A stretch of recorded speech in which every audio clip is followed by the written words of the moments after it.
രാമകഥ രസവാഹിനി അധ്യായം 81. രാവണന്റെ പിതാമഹനായ മാല്യവാൻ പറയുന്ന ഉപദേശങ്ങളൊന്നും രാവണൻ അനുസരിച്ചില്ല എന്ന് മാത്രമല്ല വളരെയധികം ക്രൂദ്ധനായി.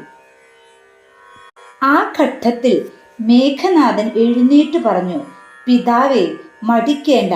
നാളെ പ്രഭാത സമയത്ത് എൻ്റെ യുദ്ധവൈദഗ്ധ്യം അങ്ങേക്ക് ദർശിക്കാനാവും. ഞാൻ വാക്കുകൾ പ്രകാശിപ്പിക്കുന്നതിനേക്കാൾ പ്രവൃത്തിയിൽ അത് പ്രദർശിപ്പിക്കുന്നതായിരിക്കും. മേഘനാഥന്റെ ഈ ഉറപ്പ് രാവണന്റെ ക്രോധത്തെ ലഘൂകരിച്ചു. അല്പമൊക്കെ ആശ്വസിക്കുകയും ചെയ്തു. അദ്ദേഹം സന്തുഷ്ടനായി. കൂടുതൽ ധൈര്യവും പ്രതീക്ഷയും ഉണ്ടാവുകയും ചെയ്തു. അദ്ദേഹം പുത്രനെ അടുത്തു വിളിച്ച് വാത്സല്യത്തോടെ തലോടി. അവന്റെ ശിരസിൽ തട്ടി എല്ലാവരുടെയും മുമ്പാകെ അവന്റെ ധൈര്യത്തെയും വിരോചിതമായ ഹൃദയത്തെയും പുകഴ്ത്തി. ഏതാണ്ട് അർദ്ധരാത്രിയോടെ സഭ വിരിഞ്ഞു. ഓരോ അംഗവും സ്വന്തം വസതിയിലേക്ക് തിരക്കിട്ട് പോയെങ്കിലും ആർക്കും തന്നെ അന്ന് ഉറക്കം വന്നില്ല. ഭക്ഷണത്തിന് രുചിയും ഉണ്ടായില്ല.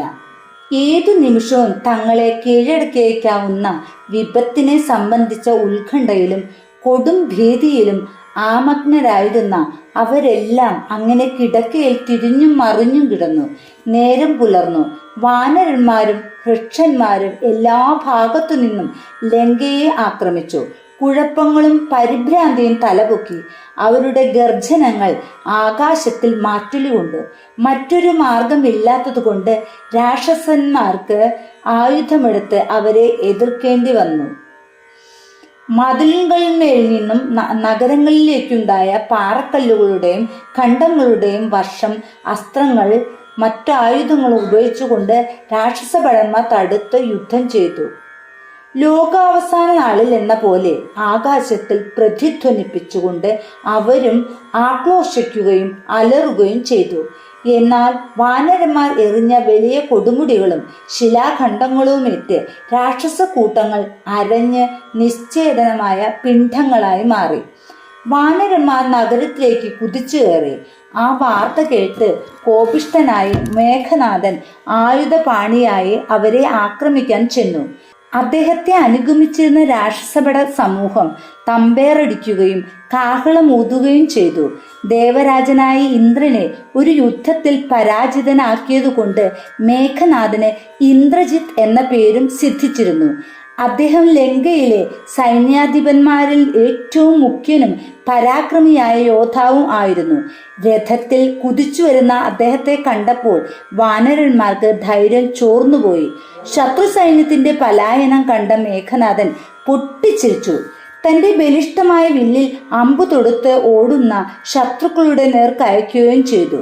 അതിവേഗവും അതിഭീതിതവുമായ അവ ചിറകുള്ള സർപ്പങ്ങളെ പോലെ എല്ലാ ഭാഗങ്ങളിലേക്കും പറന്നു. അദ്ദേഹത്തെ നേരിടാൻ വാനരന്മാർക്ക് ഭയമായി. യുദ്ധത്തിനുള്ള പ്രചോദനം അവർക്ക് നഷ്ടപ്പെട്ടു. അവർ യുദ്ധം ചെയ്യാതെ പിന്മടങ്ങി. അവരിൽ ചിലർ അമ്പുകൊണ്ടു നിലത്തു വീണു. മറ്റു ചിലർ ബോധരഹിതരായി നിലം പതിച്ചു. വാനരന്മാരുടെ ഈ ദയനീയ സ്ഥിതി കണ്ട ഹനുമാൻ ക്രോധ താമ്രാക്ഷനായി മൃത്യുദേവതയെ പോലെ മേഘനാഥനോട് അടുത്തുണ്ടായിരുന്ന ഒരു പർവ്വത ശിഖരം പറിച്ചെടുത്ത് അദ്ദേഹം രാക്ഷസ നായകന്റെ നേരെ എറിഞ്ഞു.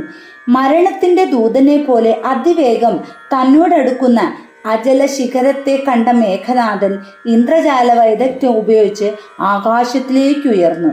ആ കുന്നിൻ ഖണ്ഡൻ ലക്ഷ്യത്തിൽ തന്നെ ചെന്നുകൊണ്ട് മേഘനാഥന്റെ രഥത്തെയും കുതിരകളെയും സാരഥയെയും തകർത്ത് തരിപ്പണമാക്കി. മേഘനാഥൻ മറ്റു ചില ഇന്ദ്രജാല തന്ത്രങ്ങളും പ്രയോഗിച്ചു. നീർക്കോലി ഗരുഡനെ ഭയപ്പെടുത്തുവാൻ ചെയ്യുന്ന ശ്രമം പോലെ നിഷ്ഫലമായിരുന്നു അതെല്ലാം. ഹനുമാനെ ഭീതി ജനിപ്പിക്കാൻ ചെയ്ത ശ്രമവും പാഴിലായി. അദ്ദേഹം ആകാശത്തിൽ നിന്നും അഗ്നിമഴയും രക്തമഴയും പെയ്യിച്ചു. പകലായിരുന്ന ആ സമയം അദ്ദേഹം പാതിരാത്രിയാക്കി. സ്വന്തം കൈത്തലം പോലും കാണാത്ത വിധം അത്ര നിബിഡമായിരുന്നു അന്ധകാരം. ഇത്തരം തന്ത്രങ്ങളെ കൊണ്ട് വാനരന്മാർ കുഴപ്പത്തിലാവുകയും വിഷണ്ണരാവുകയും ചെയ്തു.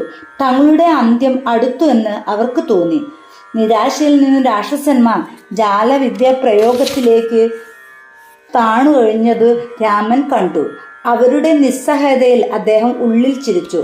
വാനരന്മാർക്ക് വിശ്വാസവും ധൈര്യവും നഷ്ടപ്പെട്ടിട്ടുണ്ടെന്നും രാമന് മനസ്സിലായി. അതുകൊണ്ട് അവിടുന്ന് ഒരസ്ത്രം അയച്ചു. രാക്ഷസന്മാരുടെ ജാലവിദ്യോപകങ്ങൾ പമ്പ കടന്നു. സൂര്യൻ ആകാശത്ത് ഉദിച്ചിട്ടുണ്ടെന്ന വിധം ഭൂമിയിൽ പ്രകാശം പരന്നു. വാനരന്മാർക്ക് ആത്മവിശ്വാസം തിരിച്ചു കിട്ടി. അവർ രാക്ഷസന്മാരെ നേരിട്ടു. രാമന്റെ കരുണാർദ്രമായ നോട്ടം പതിച്ചതോടുകൂടി അവർക്ക് പുതിയൊരു ഉണർവും ഉണ്ടായി. വാനര സമൂഹം ഏകസ്വരത്തിൽ ജയ ജയ രാമ എന്ന് ഉദ്ഘോഷിച്ചു മുന്നോട്ടേക്ക് കുതിച്ചു. അവരെ തടുത്തു നിർത്തുവാൻ ആർക്കും ഒന്നിനും കഴിഞ്ഞില്ല. അവരുടെ മുന്നേറ്റം താമസിപ്പിക്കാനും കഴിഞ്ഞില്ല. അവരുടെ ധൈര്യം ഉയർത്തുവാനും അവരുടെ മുന്നോട്ടേക്കുള്ള ഗതി ശീഘ്രതരമാക്കുവാനും ലക്ഷ്മണനും ഹനുമാന്റെ ഒപ്പം കൂടി. ലക്ഷ്മണന്റെ ബലിഷ്ഠമായ വില്ലിൽ നിന്നും കൂർത്തുമൂർത്ത അമ്പുകൾ മേഘനാഥനോടേറ്റു. ലക്ഷ്മണനും യുദ്ധത്തിനിറങ്ങിയിട്ടുണ്ടെന്ന് രാവണൻ അറിഞ്ഞു. പുത്രന്റെ സഹായത്തിനായി പുതുതായി സൈന്യങ്ങളെ അയക്കുകയും ചെയ്തു. വാനരന്മാർ വൻമരങ്ങളും പാറക്കല്ലുകളും ആയുധങ്ങളായി ഉപയോഗിച്ച് അവിശ്രമം പൊരുതി ഉഗ്രരോഷത്തോടെ ഇരു കക്ഷികളും ഭീമാകരമായി യുദ്ധം ചെയ്തു. ഭടന്മാരും സൈന്യനായകന്മാരും തമ്മിലുള്ള യുദ്ധം മിക്കവാറും ദ്വന്ദ്വയുദ്ധമായി രൂപം കൊണ്ടു. വാനരന്മാർ അവരുടെ മുഷ്ടി കൊണ്ടും കൂർത്ത പല്ലുകൾ കൊണ്ടും ശത്രുക്കളെ എതിർത്തു. അങ്ങനെ രാക്ഷസന്മാരിൽ ഒരു വലിയ വിഭാഗം നശിച്ചു. ശത്രുക്കളിൽ പലരെയും അവർ ശിരച്ഛേദം ചെയ്തു. പലരുടെയും കൈകൾ സന്ധികളിൽ നിന്നും വലിച്ചു പറിച്ചെടുത്തു. വാനരന്മാരുടെ വിജയം വിളിച്ചറിയിക്കുന്ന ഗർജനം നവദ്വീപുകളിലും പരന്നു. ശിരസെറ്റ ജഡങ്ങളും ഓടുവാൻ തുടങ്ങി. ഈ ഭയജനകമായ പ്രതിഭാസം കണ്ട വാനരന്മാർ അത്ഭുത പരതന്ത്രരായി. വിശാലമായ യുദ്ധഭൂമിയിലെ വീഥികൾ രക്തപ്രവാഹം കൊണ്ട് നിറഞ്ഞു. ലക്ഷ്മണനും മേഘനാഥനും ഭയങ്കരമായി ഏറ്റുമുട്ടി. യുദ്ധവൈദഗ്ധ്യത്തിലും ശക്തിയിലും അവർ തുല്യന്മാരായി കാണപ്പെട്ടു. യുദ്ധതന്ത്രങ്ങളല്ലാതെ വ്യാജതന്ത്രങ്ങളിൽ കൂടി ലക്ഷ്മണനെ പരാജയപ്പെടുത്തുവാൻ ഇന്ദ്രജിത്ത് തീരുമാനിച്ചു. പക്ഷേ ആ പരിശ്രമവും ഫലിച്ചില്ല. അത്യുഗ്രമായ ക്രോധാവേശത്തിൽ ലക്ഷ്മണൻ മേഘനാഥന്റെ രഥം തകർത്തു. സാരഥിയെയും വധിച്ചു. തന്റെ മരണം ആസന്നമാണെന്ന് തോന്നിയ മേഘനാഥൻ ഏറ്റവും ശക്തിയുള്ളതും ബ്രഹ്മാവിനാൽ ദത്തവുമായ ശക്തി എന്ന ആയുധം ലക്ഷ്മണന്റെ ഹൃദയം ലക്ഷ്യമാക്കി എറിഞ്ഞു. ആ ദിവ്യായുധം നേരെ വന്നു ലക്ഷ്മണന്റെ ഹൃദയഭാഗത്ത് തറച്ചു. ലക്ഷ്മണൻ ബോധരഹിതനായി നിലത്തു വീണു. ഭയവിമുക്തനായ മേഘനാഥൻ നിലം പതിച്ച വീരന്റെ സമീപമെത്തി. ആ ശരീരം പൊക്കിയെടുത്ത് സ്വന്തം താവളത്തിലേക്ക് കൊണ്ടുപോകാൻ ശ്രമിച്ചു. ലക്ഷ്മണനുള്ളത്ര ശക്തി തന്നെ മേഘനാഥൻ ഉണ്ടായിട്ടും അദ്ദേഹത്തിന് ദേഹം പൊക്കുവാൻ അവന് കഴിഞ്ഞില്ല. അസംഖ്യം ഭടന്മാർ അവനെ സഹായിക്കാൻ പാഞ്ഞെത്തി. പക്ഷേ ഭടന്മാരുടെ എണ്ണം കൊണ്ടൊന്നും പ്രയോജനമുണ്ടായില്ല. 1000 ഫണമുള്ള ആദിശേഷന്റെ അവതാരമാണല്ലോ ലക്ഷ്മണൻ. എത്ര ശക്തനായാലും ഒരാൾക്കോ അതുപോലുള്ള എത്രയും എണ്ണം ആളുകൾക്കോ ആ ശരീരം പൊക്കിയെടുക്കാൻ എങ്ങനെ സാധിക്കും? ശ്രീരാമന്റെ കാരുണ്യം സിദ്ധിച്ചവർക്ക് മാത്രമേ ലക്ഷ്മണനെ എടുക്കാൻ കഴിയൂ. ഇരുൾ വീണു തുടങ്ങി. യുദ്ധത്തിലേർപ്പെട്ട ഇരു കക്ഷികളും കൈനിലയങ്ങളിലേക്ക് മടങ്ങി. വാനരന്മാരുടെ കൂട്ടത്തിൽ ലക്ഷ്മണനെ കണ്ടില്ല. രാമൻ ചോദിച്ചു, എവിടെ ലക്ഷ്മണൻ? ആ ഘട്ടത്തിൽ ലക്ഷ്മണന്റെ ശരീരം ചുമലിൽ വഹിച്ചുകൊണ്ട് ഹനുമാൻ അവിടെ എത്തി. ഹനുമാൻ നിരന്തരം രാമ രാമ എന്ന് ജപിക്കുകയായിരുന്നു. ഉത്കണ്ഠ തന്നെ ബാധിക്കുകയും അസ്വസ്ഥനാക്കുകയും ചെയ്യപ്പെട്ടതുമായി രാമൻ അഭിനയിച്ചു. അവിടുന്ന് ലക്ഷ്മണന്റെ ദേഹം മടിയിൽ വെച്ച് വളരെ നേരം സൂക്ഷ്മ പരിശോധന നടത്തി. വൃദ്ധനായ ജാമ്പവാൻ പറഞ്ഞു, പ്രഭു, നാം സമയം വൈകാതെ അസ്വസ്ഥനാകാതെ ചികിത്സ തുടങ്ങണം. ലങ്കയിൽ നിന്നും സുഷേണൻ എന്ന വൈദ്യനെ ക്ഷണം വരുത്തുക. അവന് ഇതിനുള്ള പ്രത്യക്ഷത അറിയാം. ആ നിമിഷം തന്നെ ഹനുമാന് ഏറ്റവും സൂക്ഷ്മമായ ശരീരം സ്വീകരിച്ച് ലങ്കാനഗരത്തിൽ ഉൾപ്രദേശത്തേക്ക് ചെന്നു. അവിടേക്ക് പോകുന്ന വഴിക്ക് മാരുതിയെ ഒരു സംശയം അലട്ടിയിരുന്നു. സുഷേണൻ തന്റെ അപേക്ഷ സ്വീകരിച്ച് രാമന്റെ കൈനിലയത്തേക്ക് വരുമോ? അതായിരുന്നു സംശയം. അതുകൊണ്ട് ഹനുമാൻ ഒരു സൂത്രം പ്രയോഗിച്ചു. സുഷേണൻ ഇരിക്കുന്ന ആ ഗൃഹം തന്നെ പൊക്കിയെടുത്ത് രാമന്റെ താവളത്തിനടുത്തേക്ക് കൊണ്ടുവന്നു.